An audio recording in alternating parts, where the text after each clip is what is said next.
अबे जब इन्फ्लुएंसर्स बोल रहे हैं तो बेच क्यों नहीं देता? सारा पोर्टफोलियो बेच दे और खत्म कर दे सारा सब कुछ भी नहीं चाहिए हमें सारे शेयर जीरो चाहिए, बर्बाद कर देना है मैंने शेयर बाजार को। ओके, फिन इन्फ्लुएंसर्स ने वीडियो बना बनाकर आप लोगों के पास ये मैसेज तो पहुंचा ही दिया होगा कि आने वाले टाइम में शेयर मार्केट में क्रैश, बड़ा क्रैश, बहुत बड़ा क्रैश आने वाला है।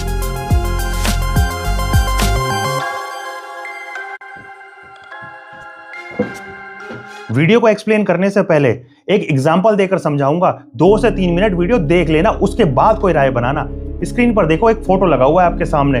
बहुत ही सुंदर घर है और लॉन बना हुआ है और बढ़िया से पेंट किया हुआ है, ठीक। और इस घर को खरीदने के लिए 10 बायर हैं और अभी इस घर की कीमत 10 करोड़ है। और आप देख सकते हो लाइट वाइट लगी हुई है, पेंट वेंट हो रखा है, बहुत बढ़िया घर दिख रहा है, ठीक है। अब देखिए दूसरा फोटो।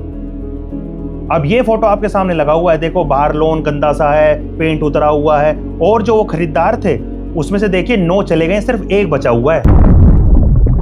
पेंट उतरा हुआ है, बिल्डिंग अजीब सी लग रही है, गंदा सा लग रहा है, सब कुछ बुरा सा है, ठीक है। अब आपको क्या लगता है, इस घर की कीमत या इसकी जमीन की कीमत गिर गई होगी? अब तो कुछ लाख रह गई होगी। जब 10 करोड़ अगर इस पुराने वाले, जब बिल्कुल बढ़िया वाला पेंट वेंट हो रखा था, नया था तो 10 करोड़ की कीमत होगी। अब ये घट घटा के कुछ 10-5 लाख रुपए की, 10-20 हजार रुपए की रह गई होगी। आप क्या कहते हैं? नहीं ना, क्योंकि देखो बायर्स भी चले गए, कोई खरीद भी नहीं रहा, एक ही बेचारा बैठा हुआ खरीदने के लिए, ना कोई खरीदार है ना कोई लेने वाला है, तो घर की कीमत गिरी नहीं गिरी ना। तो यही स्टॉक मार्केट के साथ भी होता है। अब मान के चलिए जब पेंट उतर गया है, सारी चीजें खराब लग रही हैं, तो आप इस पे क्या करवाओगे? इस घर को बेचने की बजाय आप इस घर पे पेंट करोगे, ना कि इस घर को बेच दोगे कम कीमत पे, राइट? यही होगा ना। तो यही काम करती है हमारी स्टॉक मार्केट भी।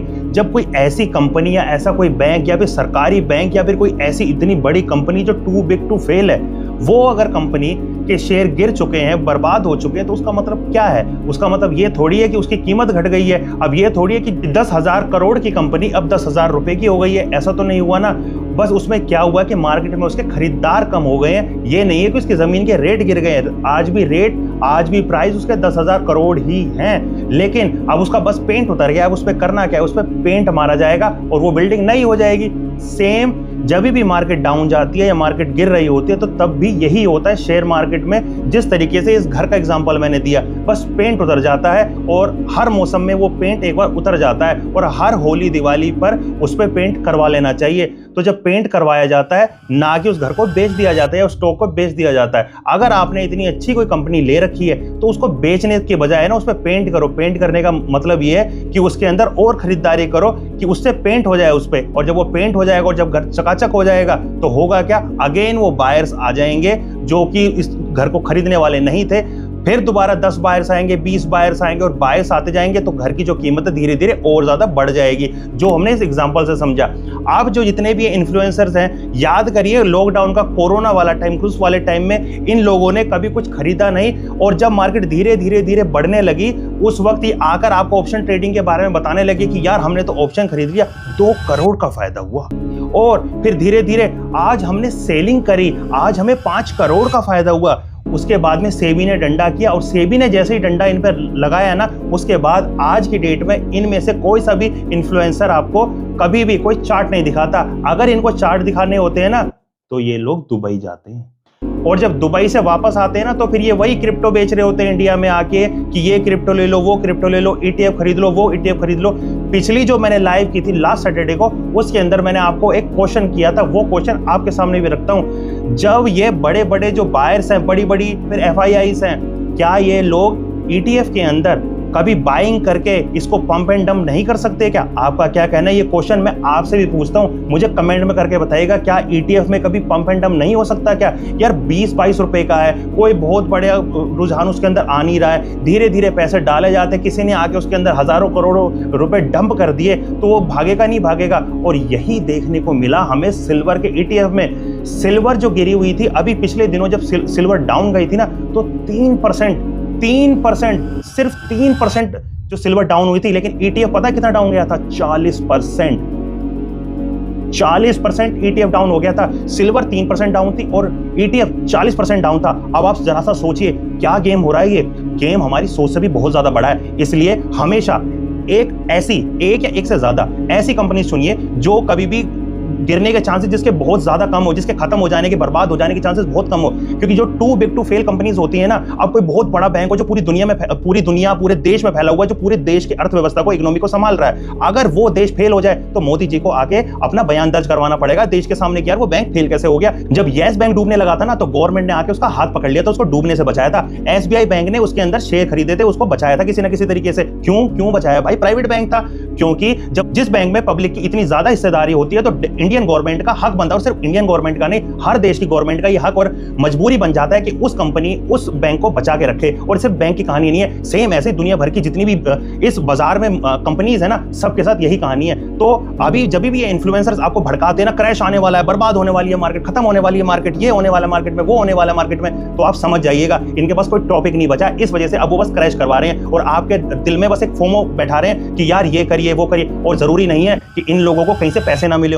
थोड़े से रुपए मिलने पर ये जुए सट्टे की ऐप को प्रमोट कर देते हैं, ये क्रिप्टो वाली ऐप को प्रमोट कर देते हैं। वो क्रिप्टो वाली ऐप का मुझे नाम बताना जो गवर्नमेंट ने बैन कर दी, वो बैंक करप्ट हो गई, वो चली गई, खत्म हो गई। और जितने भी लोगों ने उसके अंदर पैसे डाले थे ना, वो बर्बाद, खत्म, जीरो, शून्य, खत्म, चले गए। ठीक है, अब वो कहां गए? अब वो लोग कहां? उन लोगों ने कभी वीडियो बनाई कि यार हम लोगों ने वो वीडियो बनाई थी उस क्रिप्टो ऐप की, या फिर हमने कभी वो सट्टेबाजी वाली वो ऐप के लिए कभी कुछ किया था? कभी किया नहीं, कोई नहीं आएगा। न्यू टॉपिक, न्यू वेरिएशन चलते रहेंगे। सो हमेशा कभी भी क्रैश आ रहा है, कभी भी ये हो रहा है, कभी वैसे हो रहा है। क्यों भाई?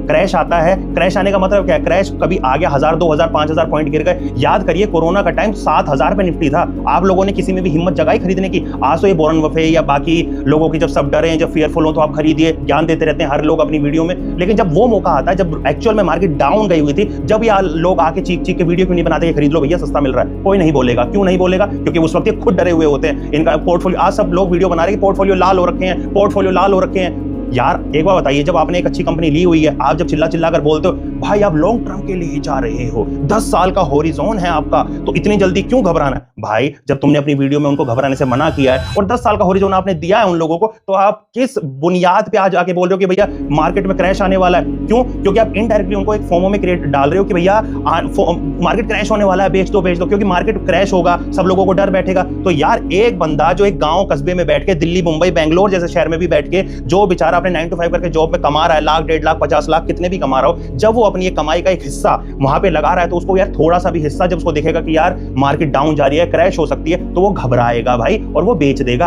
अब तुम लोगों ने तो वीडियो बना रखी है इतनी बड़ी बड़ी, उन लोगों को डराए जा रहे हो, लाखों करोड़ों व्यू छाप रहे हो, आप लोगों को तो यहां से वहां से पैसा मिल जाएगा, लेकिन उन लोगों का क्या होगा? आज वो बेच के निकल जाएंगे। फिर जब मार्केट ऊपर बढ़ी हुई होगी, जब फिर बोलोगे मार्केट का टाइम बहुत अच्छा चल रहा है, मैंने तो तब खरीद लिया था, आप क्यों नहीं खरीद पाए? ऐसे एक इन्फ्लुएंसर ने बहुत बढ़िया बात बोली थी, मेरे को आज याद आती है। उसने मेरे को बोला था कि मैंने सिल्वर का ETF ना 10 रुपए पे, 2 रुपए पे खरीद लिया था, जब लोग ETF के बारे में जानते भी नहीं थे। भैया रहने दो, इतना मत फेंको, सब लोगों को पता है, बेशक कमेंट में आके ना बोले, ठीक है। इसके लिए तो पहले वो ऑप्शन ट्रेडिंग में फेंकते थे कि इतने करोड़ बना लिए, उतने करोड़ बना लिए, कहां है वो इतने सारे करोड़ रुपए? कभी दिखे तो नहीं भाई। कभी भी सोने की मुर्गी अंडा देती है ना, जो उस मुर्गी में कभी भी उस अंडे के बारे में कोई भी आपको नहीं बताएगा कि भैया ये ऐसी मुर्गी है जी, ये यहाँ से मिलती है, वहां से तुम भी ले लेना, कोई नहीं बताने वाला। हम वहां पे कोई पड़ोसी कमाई करने लग जाते हैं, हम उस पड़ोसी का को भेद नहीं देते। हम इंडिया वाले हैं कि यार ये पड़ोसी ना वहां पे जाके वो पैसे कमा रहा, हम कभी ये नहीं बताते। और हम यूट्यूब पे वीडियो बना के सब लोगों को ये बता देंगे, अच्छा ये कर लो, सब पैसे बना लो। कोई इतना भला नहीं होता, मैं भी, ठीक है। सो कहने का मतलब ये है, एक बार झुनझुनवाला को लेकर कितनी लोगों इन्होंने वीडियो बनाई है। झुनझुनवाले का वो कोट याद है? ऑप्शन में क्या बोलते हैं कि there is a buyer and seller of options, no? Yes sir. तो बोलते हैं लगाने वाले की जेब खाली, खाने वाले की तिजोरी खाली। लगाने वाले की जेब खाली और खाने वाले की तिजोरी खाली, क्योंकि जो लगाता है वो तो उसकी 50 बार लगाता है तो 2 बार सक्सीड करता है। जो खाता है वो समझता है रोज का पैसा है, चलो घर में ले जाओ। फिर एक दिन मालूम पड़ा 50 दिन का ब्याज के साथ गया कि ऑप्शन ट्रेडिंग खरीदने वाला भी मरेगा और बेचने वाला, ऑप्शंस को बेचने वाला भी मरेगा, है ना जी। तो जब झुनझुनवाला तो इतने बड़े खिलाड़ी थे, उन्होंने क्यों नहीं करा? उन्होंने क्यों नहीं कोर्स बेचे? उन्होंने क्यों नहीं ऑप्शन ट्रेडिंग कर ली? क्यों वो बेचारे इतनी मेहनत करके टीम बना के वो कर रहे थे? तो थोड़ा सा दिमाग लगाओ, थोड़ा सा लॉजिक लगाओ। वीडियो पसंद आई हो तो सब्सक्राइब कर लेना चैनल को, और कमेंट में मेरे को लिखना कि आप कैसे कैसे पागल बने हो, या अपना थॉट लगाना कि आप बेचने वाले हो कि नहीं बेचने वाले हो। ठीक है यार, क्रैश आता है, मार्केट बिक जाती है। कोरोना से ज्यादा क्रैश आ सकता है क्या? तुम लोगों को तब तो तुमने नहीं बताया, जब तो बहुत अच्छी मार्केट चल रही थी, जब तो तुमने कभी कोई बताया नहीं, क्योंकि आप आए ही उस टाइम पे थे वीडियो बनाने के लिए। आप में से आधे भी उस टाइम पे कोई शेयर मार्केट में था भी नहीं, किसी ने खोला भी नहीं था। खाते भी 10,000 रुपए में खुलते थे भैया, जब ये डीमेट अकाउंट के जो आज फ्री में खुल रहे हैं सब लोग कि ऑनलाइन खोल लो, फ्री में खाता खुल रहा है। 10,000 में खुलवा के आया था मैं अकाउंट, अपने डीमेट अकाउंट। वो लोग कोई नहीं बताते, वो वीडियोस बनाते हैं दुबई जाके, वो दिखाते हैं 1 करोड़ रुपया कमा लिया गोल्ड के ETF में, 1 करोड़ 20 लाख 50 लाख, अब आएगा क्रैश क्योंकि मैंने प्रॉफिट बुक कर लिया है। लॉजिक लगाओ, ठीक है। सो ये वीडियो बनाने का पर्पस यही था कि क्रैश आता हो, आने दो भैया, बहुत अच्छी बात है, क्रैश आएगा ना तो म्यूचुअल फंड बेचने वाले हम लोग, ना अपना पोर्टफोलियो खाली करने वाले हम लोग, क्योंकि हमने कंपनी पकड़ रखी है। ठीक, अब आप लेके बैठे हो किसी अब यार नाम पता नहीं हो, मैं नाम बोल दूंगा कहीं वो सच में कंपनी निकल जाए, गोपाला टेलीफिल्म्स, अब आप लेके बैठे हो इसके शेयर, एक पैसे का 1000 शेयर लेके बैठे हो भाई, अब वो कंपनी कोई जाता नहीं है, मार्केट गिरे, वो जीरो हो गई, कंपनी बंद हो गई, तो भैया हम क्या करें? कोई नॉन फेस बड़ी बड़ी नाम वाली कंपनी आपने ली हुई है, टू बिग टू फेल वाली, कहीं नहीं, गिर गई, कुछ हो गया तो बस ये मान के चलना उस बिल्डिंग का पेंट उतर गया। अब इस बिल्डिंग का जो पेंट उतरा हुआ है ना, ये जो बाहर से इधर उधर भाग गए, भाग जाने तो मेरी बिल्डिंग है, मैंने पेंट करवा लेना, और जैसे मैं पेंट करूंगा चकाचक बिल्डिंग हो जाएगी, और बाहर छोड़ो, बाहर की भीड़ लग जाएगी, जब लाखों का हो जाएगा ना शायद तब बेचूंगा। लेकिन हाँ, एक जाते जाते एक और पॉइंट बताता चलो, कोई काम है, कोई अच्छा प्रॉफिट हो रहा है, आपको 100-200% का प्रॉफिट हो चुका है, तो भाई थोड़ा थोड़ा प्रॉफिट निकाल लेना चाहिए। वो कहते हैं ना कि इतना भी मत पकने दो फल को पेड़ पे कि कहीं वो सड़ी ना जाए, तो जब फल पक गया है तो काट लो। अगर दूध उबल रहा है तो जरूरी है कि वो उबल के बाहर निकल ही जाए, जब उबल गया तो गैस कम कर दो, बंद मत करो। बंद नहीं करने का मतलब ये है कि पूरा सौदा मत काटो, थोड़े बेच दो, थोड़ा अपना कम से कम ये जो मूल होता है, जो आपने एक्चुअल में पैसा लगाया हुआ है, उस पैसे को निकाल लो, जो मार्केट का पैसा है उस शेयर में छोड़ दो, इतना तो कर सकते हो। तो घबराने की कोई जरूरत नहीं है, कोई क्रैश आ रहा हो नहीं आ रहा हो, कुछ नहीं होता, धीरे धीरे मार्केट थोड़ी थोड़ी करेक्ट होगी, हल्का फुल्का करेक्ट होगी, उसके बाद में मार्केट न्यू हाई बनाएगी। आप और मैं उस न्यू हाई को देखेंगे, क्योंकि हमारे पास बहुत अच्छा टाइम है भाई। हमने कोई वो नाम नहीं लूंगा मैं उनका, वो आकर बताते हैं ना कि ये जोड़ो, वो संपत्ति करो, फलाना करो, खाना पीना मतलब करना सब कुछ छोड़ दो और सारे पैसे जो उनको सेव कर लो। सेव करोगे तो आप देखोगे 10 साल में आप करोड़पति हो जाओगे। मैं वो भी बताऊंगा, इनकी सुन के 7-8 साल पहले ना मैंने भी एक म्यूचुअल फंड में 2000 रुपए डालने शुरू किए थे, और फिर मैं आपको वो कहानी भी बताऊंगा कि मैं कितना करोड़पति हुआ। चलिए मिलते हैं अगली वीडियो में, जल्दी ही लाइक कर देना। क्या बोल रहा है? नहीं बोल क्या रहा है तू? जिंदगी की रेस में कभी ना हारूं, आज एक्सपायरी, आज चलेगा सट्टा। अबे साले पागलपंती कर रहा है।